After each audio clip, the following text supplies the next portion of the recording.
श्रीगुरुभ्यो नमः। हरिः ओम्। श्री सूर्याष्टकम्। श्री गणेशाय नमः। साम्ब उवाच आदिदेव नमस्तुभ्यं प्रसीद मम भास्कर। दिवाकर नमस्तुभ्यं प्रभाकर नमोऽस्तु ते। शब्दास्वरतमारूढं प्रचण्डं कश्यपात्मजं श्वेतपद्मधरं देवं तं सूर्यं प्रणमाम्यहं। लोकितं रथमारूढं सर्वलोकपितामहं महापापहरं देवं तं सूर्यं प्रणमाम्यहं।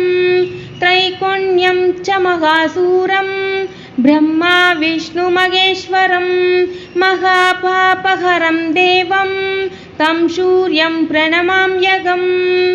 बृंहितं तेजपुञ्जं च वायुमाकाशमेव च प्रभुं च सर्वलोकानां तं सूर्यं प्रणमाम्यहं।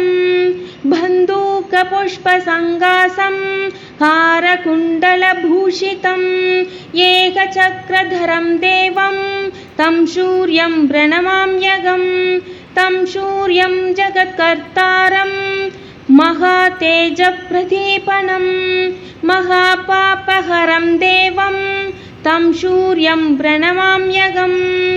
तं सूर्यं जगतां नाथं ज्ञानविज्ञानमोक्षदं महापापहरं देवं तं सूर्यं प्रणमाम्यहं।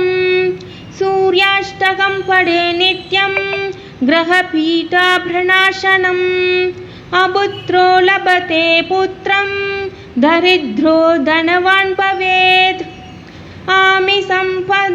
आमिषं मधुपानं च यः करोति रवेर्दिने सप्तजन्म भवेत् द्रोही प्रतिजन्म दरिद्रता। स्त्रीतैलमधुसंस्थानि यस्त्यजेतु रवेर्दिने नव्यादिशोगदारिद्र्यं सूर्यलोकं स गच्छति। इति श्री सूर्याष्टकस्तोत्रं सम्पूर्णम्। क्षमप्रार्थना। यदक्षरपदभ्रष्टं मात्राहीनं तु यद्भवेत्